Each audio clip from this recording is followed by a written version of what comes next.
Nueva sesión del ciclo en tiempos de COVID-19, medicina, economía y cultura. El ciclo en el que abordamos diversas manifestaciones o diversas dimensiones, mejor, de la pandemia. Después de haber oído al virólogo Luis San Juanes, al economista Miguel Sebastián, al filólogo José Antonio Marina y al psiquiatra Merdi Páez, hoy tenemos la suerte de contar con la profesora de Salud Pública de la Universidad Nacional Autónoma de México, Ana María Carrillo Farga, para hablarnos de la historia de las pandemias.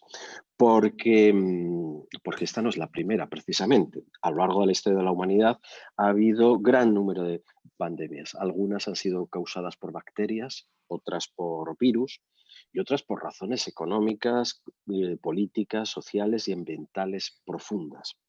La profesora Carrillo Farga, como buena especialista en historia de las pandemias, nos mostrará además que que tuvieron una parte positiva dentro del desastre, porque favorecieron los avances en la salud pública, tales como el desarrollo y la aplicación de vacunas y la Organización Sanitaria Internacional, y tuvieron siempre un final después del cual la humanidad fue capaz de levantarse y de reconstruir sus sociedades. Por ejemplo, en la sociedad italiana, en la ciudad italiana de Florencia, ocurrió lo siguiente en 1348 según testigo.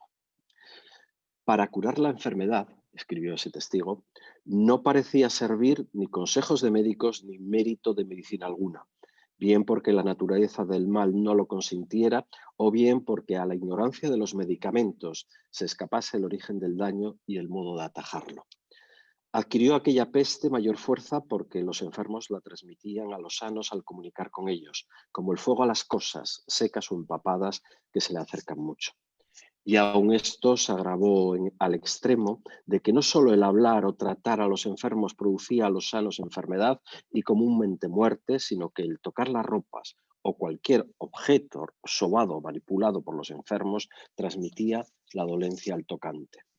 Maravilloso sería oír lo que afirmo si los ojos de muchos y los míos propios no lo hubieran visto u oído. Se trata, lógicamente, de la peste negra o de la muerte negra descrita por Boccaccio en el Decamerón. Estas palabras suyas, eh, tienen además o están enmarcadas dentro de una paradoja. Y es que tras esta pandemia, la más devastadora probablemente de la historia, en aquel mismo lugar, en Florencia, surgió y se desarrolló el Renacimiento. Profesora Carrillo Farga, buenas tardes desde Rabat. Encantados de tenerla con Buenas. nosotros. Qué hora es ahí en Ciudad de México? Aquí son 11:30 de Las la 11:30 mañana. de la mañana. Bueno, en Rabat son las 6:30 de la tarde, tenemos 7 horas de diferencia. Pues muy bien, esta es una de las posibilidades que nos ofrece precisamente la tecnología, la de charlar entre Rabat y Ciudad de México y que además nos puedan ver desde cualquier lugar y seguir sus palabras. Ana María Carrillo Farga es licenciada en Sociología y maestra y doctora en Historia. En la actualidad es profesora titular en el Departamento de Salud Pública de la Facultad de Medicina de la UNAM y coordina el Seminario Permanente de Historia de la Medicina y la Salud Pública en América Latina. Ha dado cursos en posgrado en pregrado y posgrado en México y ha realizado estancias breves en 10 universidades extranjeras. Tiene publicados cerca de 70 trabajos sobre la historia de las epidemias, la salud pública y las profesiones sanitarias. Ha obtenido numerosos premios como el Francisco Javier Clavijero a la mejor tesis doctoral en historia o el de biografía de mujeres, así como el nacional de ensayo literario Susana San Juan. Pertenece también al prestigioso Sistema Nacional de Investigadores Nivel 2. Bien, pues como siempre, y una vez que termine su exposición la profesora, daremos paso a las preguntas que nos hagan llegar por el chat de esta plataforma, de plataforma de Zoom, y ya digo, haremos una selección para que pueda contestarlas la profesora Carrillo Farga. Este acto, que insisto, lo hacemos en la plataforma Zoom, también se emite por Facebook. Y como siempre también, desde que empezamos con este ciclo, así como con muchos otros actos, lo emiten también los institutos Cervantes del Magreb, todos. Es decir, además del de Rabat, los de Casablanca, Fez, Marrakech, Tánger, Tetuán, Argel, Orán y Túnez. Y dentro de una semana podrán encontrar ustedes esta grabación aligerada de ruidos y de pequeños defectos en YouTube. Y como siempre, el acto se puede seguir simultáneamente en árabe, con interpretación simultánea en árabe. Muy bien, pues profesora Carrillo Farga, quedamos en sus manos para que nos ilustre sobre la historia de las pandemias. Muy bien. Voy a tratar de compartir pantalla. Bien, pues empiezo agradeciendo a la Embajada de México en Marruecos y al Instituto Cervantes de Rabat por esta invitación que considero un honor para mí y para la UNAM, en donde laboro. Agradezco igualmente al profesor José María Martínez por su presentación y al intérprete Murad, quien hará la traducción de la conferencia al árabe. Buenas tardes a quienes nos escuchan en el norte de África. La pandemia de COVID-19 o enfermedad del coronavirus nos tomó por sorpresa, como a lo largo de la historia humana han hecho siempre las pandemias. En su novela La peste, Camus dice que las plagas son una cosa común, pero es difícil creer en las plagas cuando las ve uno caer sobre su cabeza. Cuando el 11 de marzo de este año la OMS declaró la epidemia como pandemia, nuestras reacciones oscilaron entre la incredulidad y el miedo. Si las enfermedades pueden perturbar la vida de las personas y las epidemias trastornan las de las comunidades, las pandemias son catástrofes colectivas capaces de desquiciar la organización económica, política, social y cultural de gran número de países, a veces de todo el mundo. Cierto. Desde principios de los 80 del siglo XX, la pandemia de VIH-Sida significó un golpe a la idea de que los países desarrollados habían conquistado las enfermedades infecciosas. Hoy la enfermedad ha sido responsable de 75 millones de infectados y 35 millones de muertos. Cierto también que algunas sociedades o miembros de sociedades habían vivido otras pandemias. La séptima pandemia de cólera comenzó en 1960, llegó a América a principios de 1991 y en los últimos 10 años ha habido epidemias de esa enfermedad en Haití y Somalia. De la enfermedad por el virus del ébola, identificada por primera vez en 1976, hubo una epidemia en 2014 que es considerada la epidemia viral hemorrágica más grande de la historia. 40% de las personas que contrajeron la enfermedad fallecieron, pero muchos las veían como lejanas. Por ejemplo, el cólera que se transmite por agua o alimentos contaminados afecta a las poblaciones que carecen de agua potable y drenaje. Y la enfermedad por el virus del ébola no se convirtió en pandemia ya que se limitó a África Occidental. A pesar de que había predicciones sobre una posible pandemia de grandes dimensiones por virus emergentes, el mundo occidental, con sus vacunas, antibióticos y desarrollo tecnológico, se sentía libre de ellas.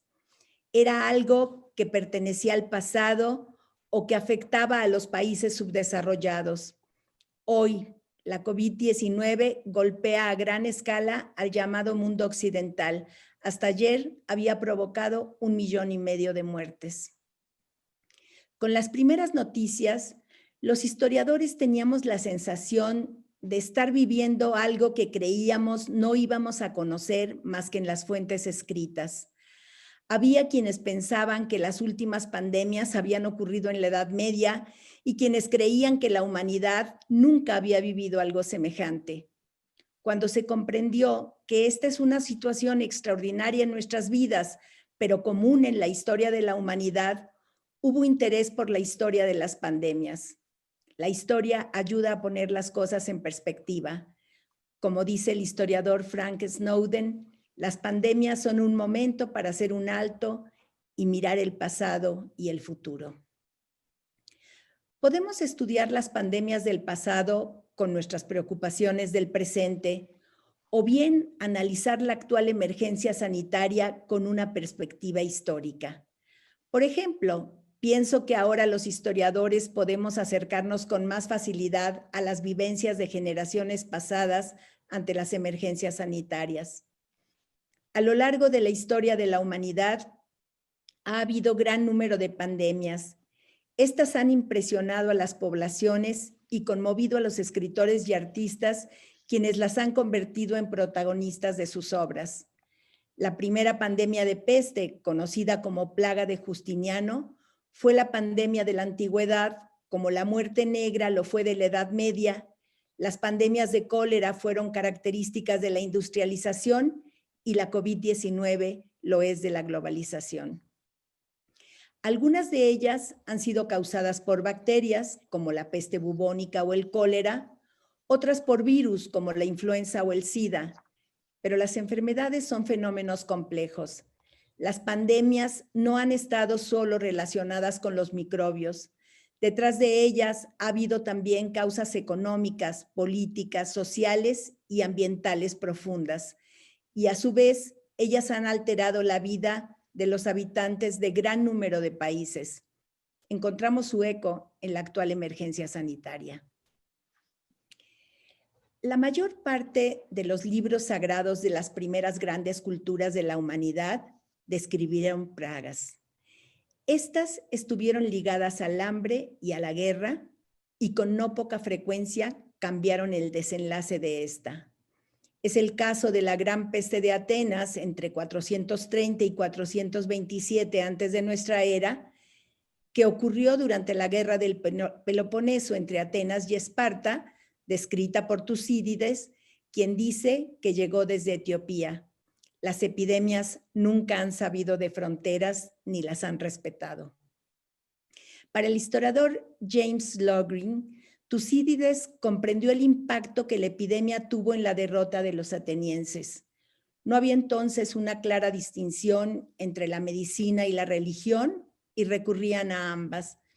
Al parecer, los hombres se sintieron desilusionados de la religión, pues la epidemia afectaba por igual a quienes veneraban a los dioses y a quienes no lo hacían. Las pandemias han sido comunes a todos los espacios. Frente a ellas ha habido respuestas de la sociedad o del Estado. Estas han dependido, por un lado, de la manera en que la enfermedad ha sido concebida en determinada época o por determinados grupos, es decir, dependiendo de los contextos religiosos, políticos y sociales en que se presentan, dependiendo también de la organización social y, por supuesto, de los avances de la ciencia. La primera pandemia de peste ocurrió entre los años 541 y 549 y fue precedida por cambios climáticos. Estudios en restos humanos de la época han mostrado que personas de su tiempo enfermaron de peste causada por la Yersinia pestis. La enfermedad se siguió presentando en una sucesión de 15 oleadas hasta el año 570 de nuestra era, y es hoy conocida como la plaga de Justiniano, que era entonces el emperador del Imperio Romano de Oriente. La pandemia paralizó muchas de las actividades comerciales y causó una caída poblacional tan dramática, estimada en 30 millones de habitantes del mundo antiguo, que redujo las posibilidades de reclutamiento de las legiones romanas. Las ratas y sus pulgas estaban cerca de los asentamientos humanos. Fueron, se cree, de algún modo, del este de África a Egipto, siguiendo las rutas comerciales, y luego viajaron en barcos que llevaban mercaderías, sobre todo granos, aunque también otros productos como marfil, y propagaron la enfermedad por el Mediterráneo. La enfermedad fue esparcida asimismo por medio de los desplazamientos militares. El historiador griego Procopio la describió como una calamidad universal.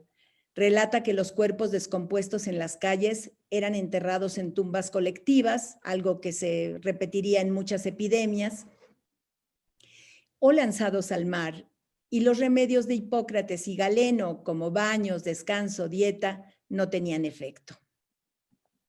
La segunda pandemia de peste bubónica, conocida como muerte negra, ampliamente estudiada, impactó Europa, Asia y África durante los años centrales del siglo XIV, 1347-1353, y provocó la muerte de 75 millones de seres humanos en las estimaciones más conservadoras. Una catástrofe demográfica que afectó a la sociedad agrícola y a todos. Hubo grandes similitudes entre esta y la primera pandemia, a pesar de los siglos que la separaban y las diferencias de las sociedades a las que afectaron. Nuevamente, la peste fue precedida por serias alteraciones climáticas, a las que siguió deforestación, carestía y crisis alimentaria, que dejó a las sociedades con muy débiles defensas biológicas. También coincidió con guerras como las invasiones mongólicas o la primera parte de la Guerra de 100 años entre Francia e Inglaterra. Ratas y pulgas infectadas con peste bubónica viajaron al lado de los ejércitos y se transportaron en barcos mercantes. Y si bien la peste afectó a muchos propietarios, atacó especialmente a los pobres. La peste se presentó de manera intermitente hasta el siglo VIII. Las primeras medidas cuarentenarias internacionales fueron establecidas durante esta segunda pandemia, la cual provocó desesperación. En ese contexto hubo miedo al extranjero, al otro, y se le trató de detener. El tiempo de detención de los viajeros fue decidido arbitrariamente en 40 días, y estas disposiciones fueron el modelo que se aplicó en otros lugares durante 400 años. Obviamente, las cuarentenas partían del convencimiento de que las enfermedades eran contagiosas. Las pandemias han estado relacionadas con perturbaciones sociales y económicas en la vida de los pueblos.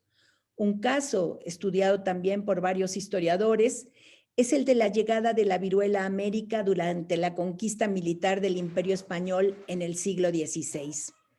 Aunque los españoles eran pocos, Cortés pudo vencer a los aztecas en lo que hoy es México y Pizarro a los incas en el actual Perú, que eran pueblos guerreros. Y la respuesta a ese fenómeno está en ese intercambio de enfermedades entre continentes.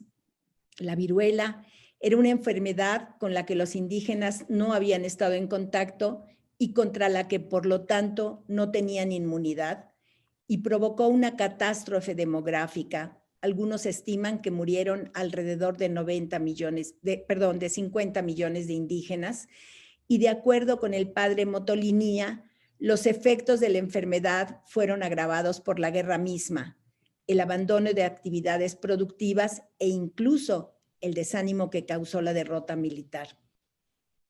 Las pandemias son cosa de todos, pero se les ha tratado de ver como asunto de los otros, a los que se ha culpado de la situación. A veces miembros de una religión, otras de una etnia, una nacionalidad, un sexo, una orientación sexual, una clase social. Los más atacados han sido, por lo general, los migrantes y los pobres. Y es que es más fácil señalar culpables que indagar en las verdaderas causas de las pandemias o epidemias. Esta búsqueda de chivos expiatorios ha tenido consecuencias funestas que incluyen la discriminación, la expulsión de una religión, el despojo de propiedades y hasta el asesinato. A veces se atacaba a los enfermos, pero en otras a los sanos. Una idea común a varias epidemias en diferentes países era que el pueblo pensaba que era envenenado por los médicos o por los poderosos.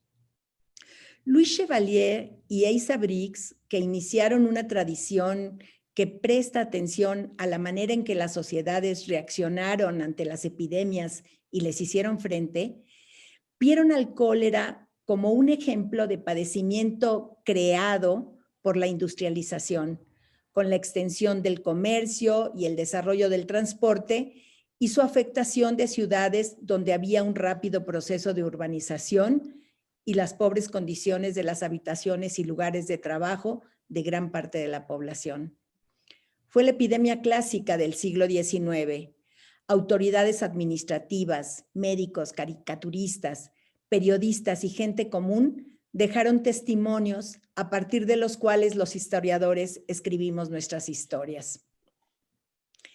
La primera vez que una enfermedad se presentaba, causaba mayor sorpresa. La primera pandemia de cólera comenzó en 1817 y no llegó a Europa, pero sí lo hicieron las siguientes, con lo que pusieron a prueba las ideas de los europeos sobre la superioridad de sus sociedades. Si bien las noticias sobre la actual pandemia son casi instantáneas, las del pasado también eran anunciadas y seguidas, porque la enfermedad iba recorriendo el mundo, a veces a lo largo de una década o más. La segunda pandemia duró de 1826 a 1837, poco más de 10 años. En ese tiempo no se conocía la causa de la enfermedad, ni había cura para ella, y quienes la padecían podían deshidratarse y fallecer en pocas horas. Por eso su avance se seguía con terror. Cuando el cólera ya había llegado a Europa, los americanos esperaban que el mar lo pudiera detener, pero no fue así. La enfermedad se embarcó a ese continente con los inmigrantes irlandeses. Algunos iban en busca de trabajo, otros huyendo de persecuciones religiosas o, irónicamente, del cólera. Esta pandemia fue la más fatal. Murió aproximadamente 10% de la población de los lugares a los que llegó, que fueron casi todos. Para algunos, la pandemia era resultado de los pecados. Otros, en cambio, encontraron su causa en las condiciones antihigiénicas en que vivían y trabajaban los pobres del mundo y buscaron modificarlas por medio del saneamiento de tales espacios. Estas políticas fueron positivas, pero no lograron controlar el cólera, porque aún no se entendía el papel que el agua contaminada desempeña en su transmisión. El cólera hizo evidente la pobreza y suciedad de las mayorías en todas las ciudades, incluyendo las europeas, y despertó en ellas conciencia sobre su situación. Significó un gran impulso para la sanidad pública que había sido común en las culturas antiguas, Mesopotamia, India, China, pero para entonces estaba abandonada. En casi todos los países se dictaron medidas: recolectar basuras, blanquear las casas, limpiar las cloacas, fumigar con vinagre o cloruro, no bañarse en las fuentes públicas ni lavar ahí a los caballos, como era la costumbre. Por ello, para algunos historiadores de la medicina en todo el mundo, el cólera fue aliado de los higienistas. En 1849, durante la tercera pandemia, el inglés John Snow publicó su notable trabajo sobre el modo de propagación del cólera, que aún se considera uno de los mejores ejemplos de razonamiento epidemiológico que existen en la literatura médica. Ahí sostuvo que la transmisión del cólera guarda una estrecha relación con el paso de los ríos y los lugares de distribución del agua. Al final de su trabajo, propuso medidas que debían tomarse durante la epidemia y otras que tenían la función de prevenirla. Dentro de estas estaban crear un sistema de drenaje perfecto, proveer un abundante suministro de agua libre de contaminantes y dotar de casas modelo a la clase pobre. Afirmó que la alta letalidad por cólera se debía a las malas condiciones sanitarias en que trabajaban y vivían los pobres de Inglaterra. Muchos de los médicos más radicales aceptaron la teoría de Snow. Las pandemias de cólera estuvieron así en la base de la epidemiología, de la medicina social y del movimiento por la higiene privada y pública que llegó a abarcar todos los espacios. A mediados del siglo comenzó la salud pública internacional para enfrentar a las enfermedades epidémicas que no respetaban fronteras, sobre todo el cólera y la peste, sin limitar o limitando lo menos posible el comercio y el libre tránsito de personas. Algunos países europeos organizaron la primera Convención Sanitaria Internacional en 1851, a la que siguieron otras con participación de países de otros continentes. No se trató de un desarrollo lineal, sino accidentado, y tomaría casi un siglo la creación de la Organización Mundial de la Salud y la firma del primer Reglamento Sanitario Internacional, que tienen la función de realizar la vigilancia de las enfermedades epidémicas a nivel nacional e internacional. El asunto ha sido estudiado por varios autores, pero entre los pioneros están Emilio Balaguer y Rosa Ballester y actualmente Marcos Cueto. Fue a partir de epidemias y pandemias que los países comprendieron que resultaba más costoso abordar una emergencia sanitaria que prevenirla, y se plantearon políticas de largo plazo. Las pandemias de cólera, peste, influenza hicieron evidente la necesidad de que los estados intervinieran en salud. A nivel internacional, se promovió primero la política de cuarentenas, luego la vigilancia epidemiológica, es decir, la recolección de información acerca de la salud de la población y la notificación de la llegada de una epidemia al resto de la comunidad mundial. Intervenciones en el campo de la salud pública, como el saneamiento de los puertos y las ciudades fronterizas, así como la higiene de los espacios privados y públicos.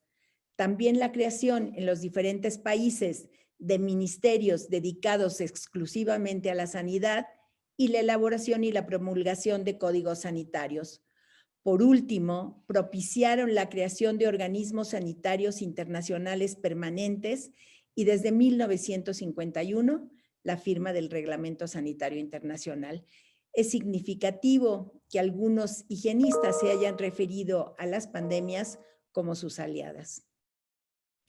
Una tercera pandemia de peste bubónica ocurrió entre mediados del siglo XIX y mediados del siglo XX y fue causa de 12 millones de fallecimientos. Fueron pocos si se les compara con la plaga justiniana y la muerte negra, pero por primera vez en la historia, una pandemia de peste se extendió por toda la faz de la Tierra.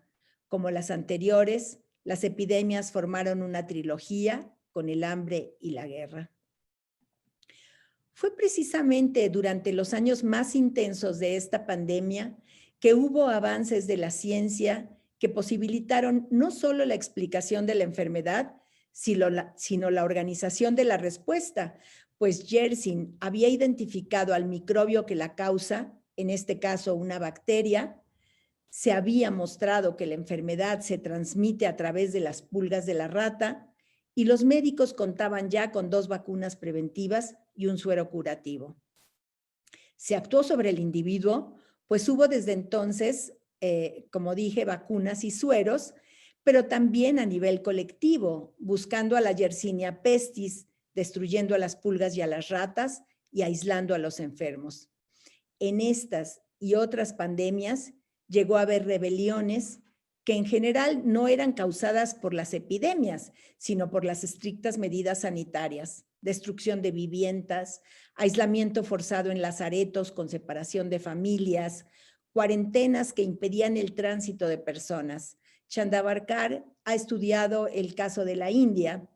Sin embargo, donde hubo voluntad política para llevar a cabo acciones, y estas incluyeron también el mejoramiento de la higiene privada y pública, se lograron rápidos éxitos. Yo he estudiado el caso de México y he planteado la hipótesis de que el nacimiento de la salud pública moderna en el país tuvo lugar precisamente a partir de la campaña contra la peste.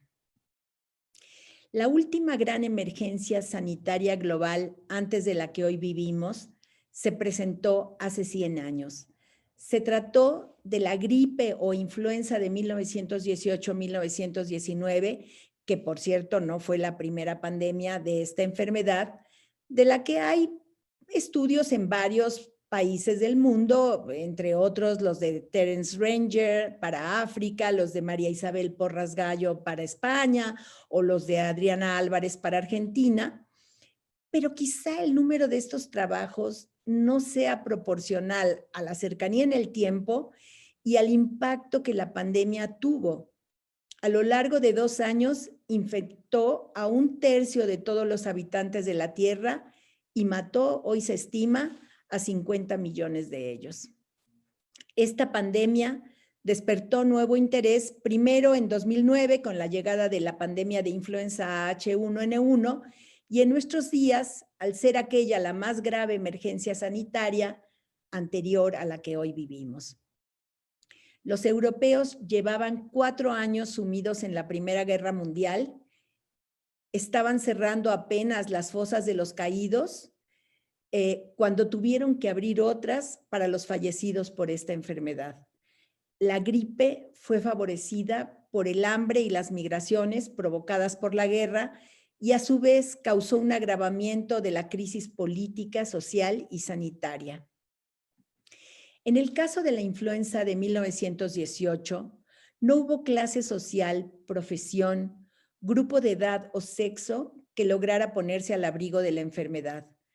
Puede decirse que fue un asunto de todos, aunque como en toda pandemia, hubo regiones, profesiones, grupos de edad y clases sociales más castigados.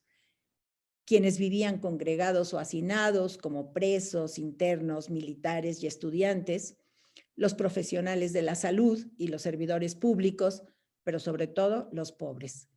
Lo mismo puede decirse de las personas con enfermedades crónicas como la tuberculosis. La gente caía muerta en la calle y fueron muchos los que tuvieron que ser enterrados sin ataúd. Lo anterior se debía en parte a los límites del conocimiento científico, ya que el agente causal de la influenza no había sido identificado. El virus fue visto por primera vez a mediados de 1930. Y no había contra el padecimiento una vacuna ni un tratamiento específico. Los médicos sabían, eso sí, que la transmisión de la enfermedad se da por secreción respiratoria y por objetos contaminados. Por ello, la profilaxis consistió básicamente en aislar a los enfermos y hubo llamados a cerrar las escuelas y los templos religiosos, así como prohibición de reuniones masivas. También desinfección, lavado de manos y uso de máscaras. Creo que nos suena conocido. Muchas, como señala Porras Gallo, ya se habían usado desde la pandemia de peste de la Edad Media.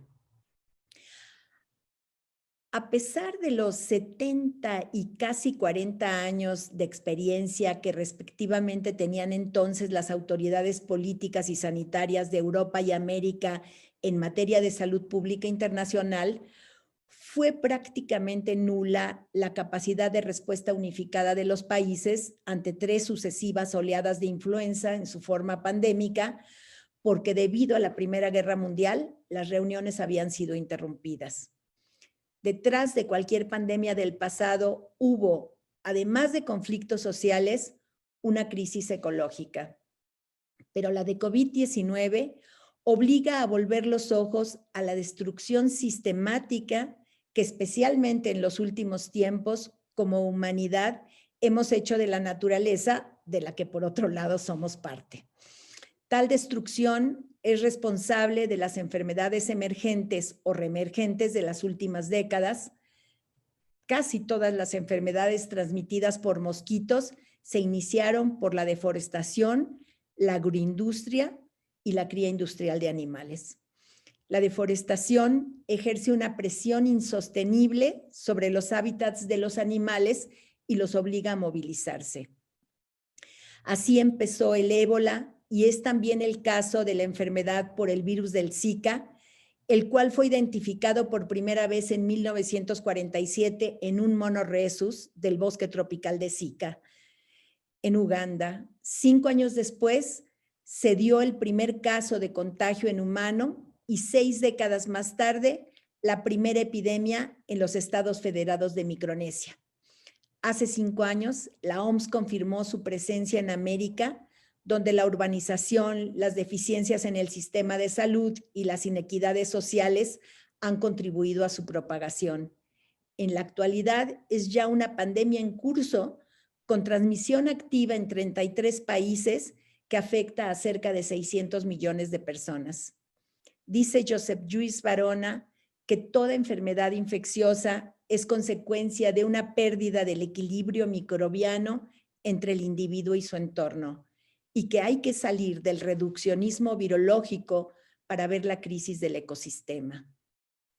En el caso de la COVID-19, el antropólogo inglés David Harvey, de manera metafórica, concluye que constituye una venganza de la naturaleza por la explotación abusiva de sus recursos. Sin metáfora, el filósofo italiano Franco Bifo Beraldi afirma que la enfermedad es una reacción de autodefensa de la Tierra y del cuerpo planetario. Las epidemias hacen evidente el estado de salud de las poblaciones y la infraestructura sanitaria y de atención. Sobre la llegada de la COVID-19, el historiador Marcos Cueto dice que las epidemias regresan cada cierto tiempo para recordarnos nuestra vulnerabilidad y que algo que parecía una catástrofe distante se convirtió en una tragedia cotidiana como triste secuela de una política que comenzó en los años 80 del siglo XX, cuando la mayoría de los gobiernos del mundo abrazaron políticas que implicaron la reducción de gastos en salud y educación. Desde Inglaterra, España, Italia, Estados Unidos, se habla igualmente de políticas de austeridad que impusieron reducciones al presupuesto en salud, al cuidado social y a la vigilancia epidemiológica. La pandemia de COVID-19 es diferente de cualquiera que la humanidad haya vivido antes, pero también hubo grandes disimilitudes entre unas y otras pandemias del pasado.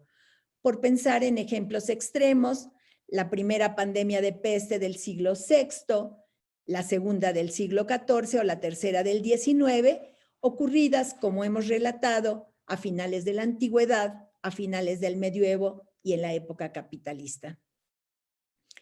La historia de las pandemias muestra que la guerra, el hambre, las migraciones forzadas y la falta de acceso al agua, el saneamiento o la atención médica han estado asociadas a la aparición y agravamiento de las pandemias. En nuestros días hay problemas graves en todos estos rubros que los países del mundo deberíamos enfrentar para combatir de manera efectiva la COVID-19. Hoy solo quiero mencionar uno de ellos. Aún no tenemos una vacuna para prevenir la COVID-19 ni un tratamiento efectivo, pero sí sabemos cómo prevenir el hambre que la agrava. La más alta tasa de letalidad por COVID-19 la tiene Yemen, donde cada 10 minutos muere un niño a causa de los bombardeos y el hambre. De acuerdo con los datos de la Organización de las Naciones Unidas para la Alimentación y la Agricultura, FAO, en la actualidad, 820 millones de habitantes de la Tierra, esto es, 1 de cada 9 personas en el mundo, padecen hambre. La situación es grave en América, sobre todo América Latina y el Caribe, pero lo es más en Asia y aún más en África. Y este problema, dice la ONU y otros organismos, podría resolverse en gran medida si la humanidad comiera menos carne y cesara el desperdicio de alimentos, 2 estrategias contra el cambio climático. Sin embargo, ningún plan de acción climática menciona explícitamente las dietas sostenibles ni considera la reducción del desperdicio de alimentos como parte de su estrategia. 1/3 de todos los alimentos producidos en el mundo, millones de toneladas de ellos, terminan en el vertedero. Y hay en ello responsabilidad de productores, procesadores, comerciantes y consumidores. La actual crisis sanitaria ha expuesto la fragilidad de nuestro sistema de suministro de alimentos y es una coyuntura para repensar cómo se producen y se consumen estos.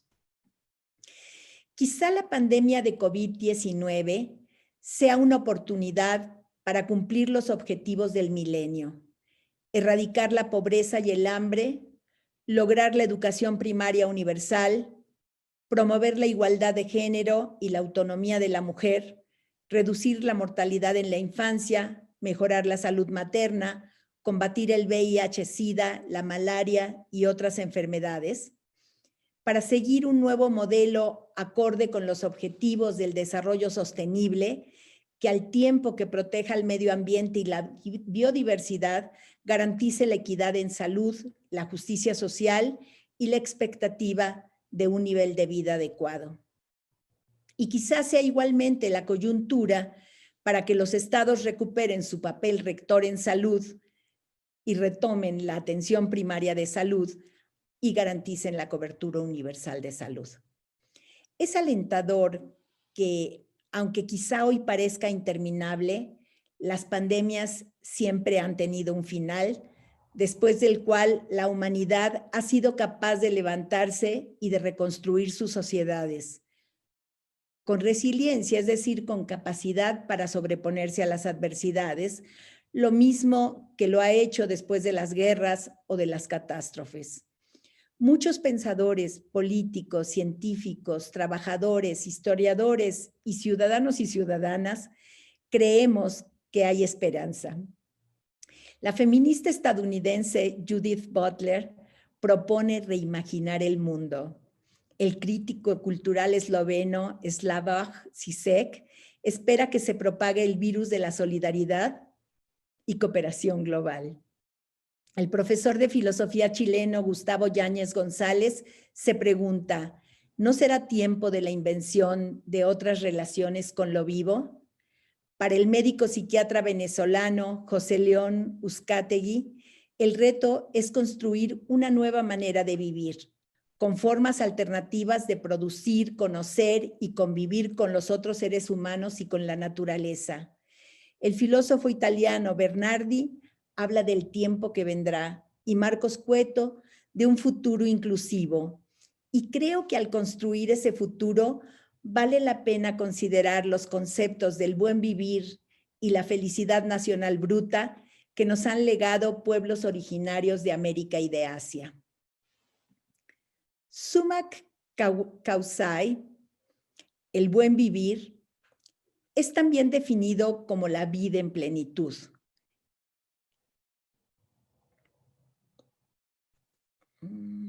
Perdón.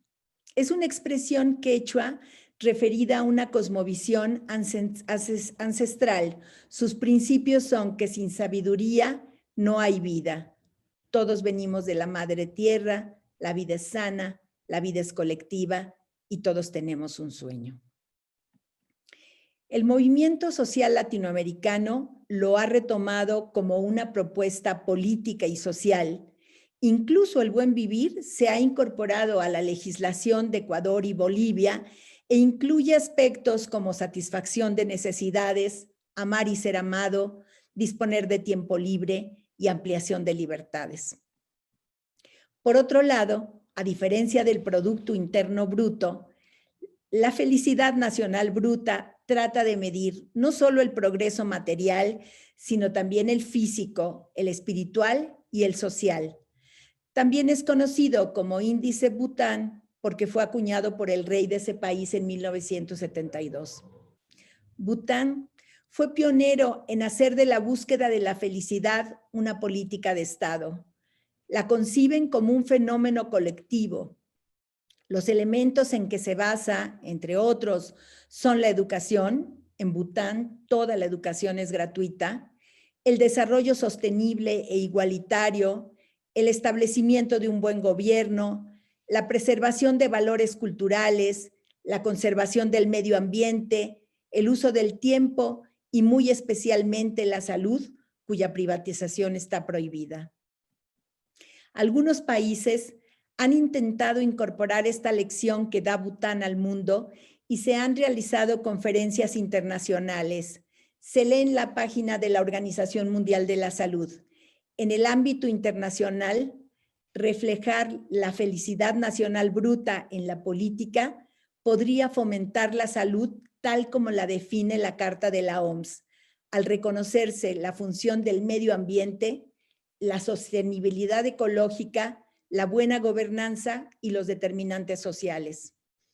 La Asociación Latinoamericana de Medicina Social, ALAMES, ha señalado que la actual emergencia sanitaria ha generado una crisis multidimensional, económica, ambiental, biológica, sanitaria, política, migratoria, energética, hídrica, alimentaria, en fin, una crisis civilizatoria. Creo que eso aplica a todas las grandes pandemias que con frecuencia han cambiado el rumbo de la historia. Algunos historiadores piensan que la que hoy identificamos como la primera pandemia de peste bubónica precipitó la caída del Imperio Romano y hace 600 años tuvo lugar la segunda, la cual causó también millones de muertes y dislocó toda la sociedad, pero después de la cual llegó el Renacimiento, que abarcó a la economía, las artes y las ciencias. Quizá en el actual momento histórico estemos en el umbral de una nueva humanidad más respetuosa de los seres humanos, de los animales y de nuestro entorno común, la Tierra. Muchísimas gracias, profesora, por esta clase magistral de lo que podríamos llamar pandemias comparadas, ¿verdad? O algo así. Precisamente un día, hoy, 1 de diciembre, en el que se cumple justamente un año del primer contagio conocido de COVID-19. Posteriormente habrá que esperar al 30 de enero de 2020, para la declaración de epidemia y al 11 de marzo para la declaración de la pandemia. Bueno, comenzó usted afirmando, si me permite, vamos a pasar a las preguntas, pero si me permite voy a hacer yo la primera. Empezó usted afirmando que la COVID-19 es la epidemia de la globalización y efectivamente lo ha demostrado a lo largo de su charla. Bueno, ¿en qué rango situaría usted esta epidemia, esta pandemia, que todavía nos falta un tiempo para salir de ella? Esperemos que ya no muchos meses, pero nadie puede estar seguro de nada. Pero ¿en qué rango situaría usted esta pandemia en comparación con las otras pandemias que se han producido a lo largo de la historia? Bueno, pues muchas gracias por la pregunta. Sí, en primer lugar, ¿qué fecha? No lo había pensado. En otro sentido, usted habló de comparación de pandemias y pues es cierto, es como las pandemias atacan a todos los países, prácticamente no hay país que pueda escaparse, permiten estas comparaciones. Yo, sobre todo al principio de la pandemia, pues decía, realmente no hay una comparación todavía con las pandemias del pasado, que por un lado eran mucho más frecuentes, porque no había vacunas, porque había menos saneamiento, menos conocimientos sobre el modo en el que se transmitían, y por otro lado eran también más intensas. Por un lado me resisto a decir esto porque ha habido tantas muertes y cada muerte es tremenda para todos los conocidos, para todos los familiares, pero hasta hoy, dentro de todo lo duro que ha sido, pues no tiene todavía comparación con la influenza de 1918 o con cualquiera de las epidemias de peste, o pandemias de peste, perdón. Pero, como usted dice, es una pandemia en curso, de la que esperamos podamos salir prontamente. Pero también creo que, bueno, algo de lo que tenemos que tener cuidado es que podemos luchar por encontrar una vacuna o un tratamiento, pero hay 900 nuevos virus que son resultado de este avance que tenemos sobre la naturaleza sin conciencia y que son potencialmente pandémicos. Entonces, sin dejar de luchar por ejemplo, por la búsqueda de una vacuna, creo que lo que nos está demandando la pandemia es replantearnos nuestro modo de vida. Muy bien. Bueno, pues nuestra compañera Miriam Benís ha hecho una selección de las preguntas que nos han ido llegando y se las va a trasladar. Miriam. Sí, hola, buenas tardes a todos. Tenemos una primera pregunta. ¿No piensa que vivimos cada vez más una paradoja? ¿Es que nuestro modo de nutrición moderno va en contra del progreso de la medicina y nos hará más frágiles frente a las pandemias? Sí, yo pienso, Shakir, que es una pregunta muy interesante, más bien ya está respondida.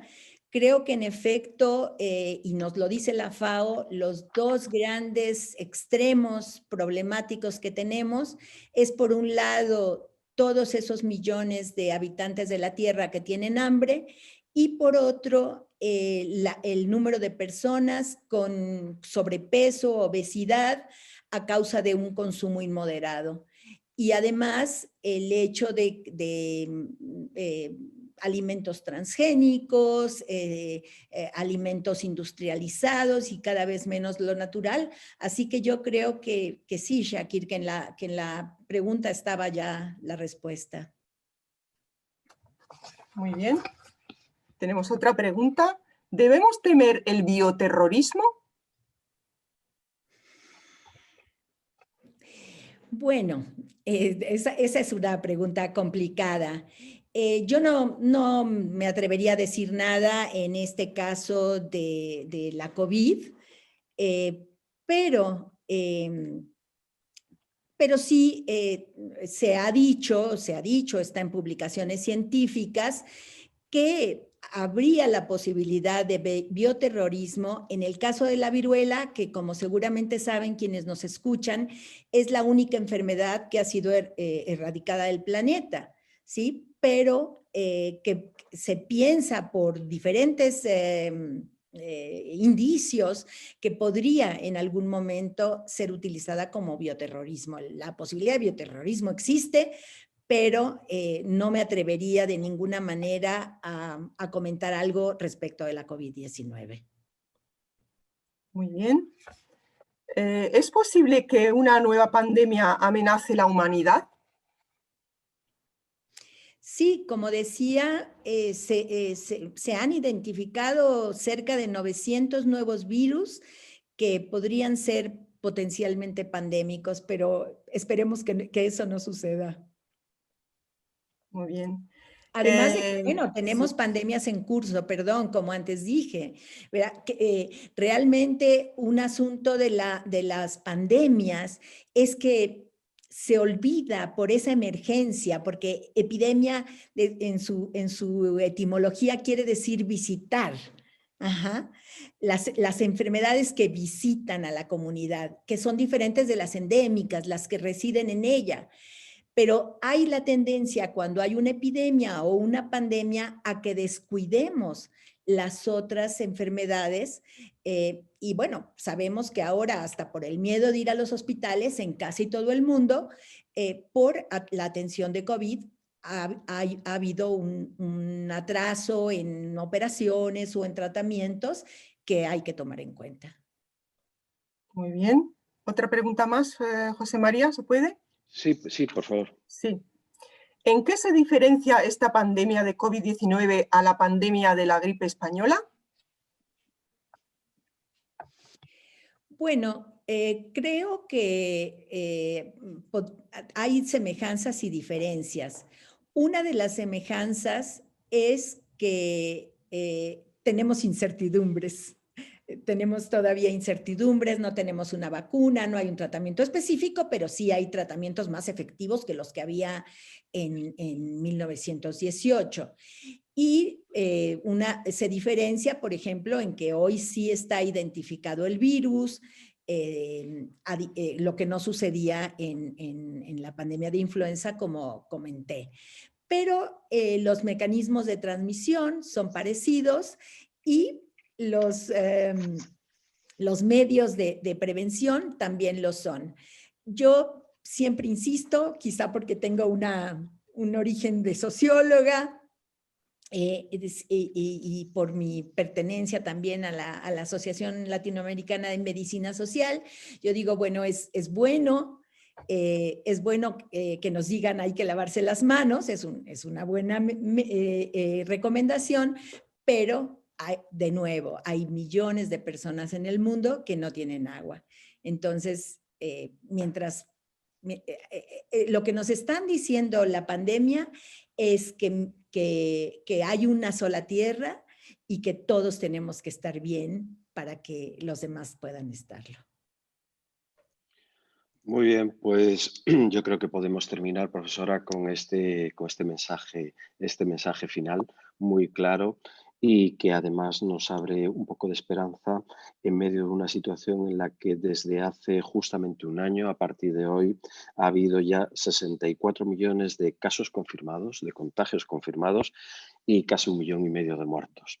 Un absoluto desastre al que no estábamos acostumbrados, afortunadamente, y que esperemos que sigamos sin acostumbrarnos del todo, aunque sí pongamos los remedios para que esto no vuelva a ocurrir.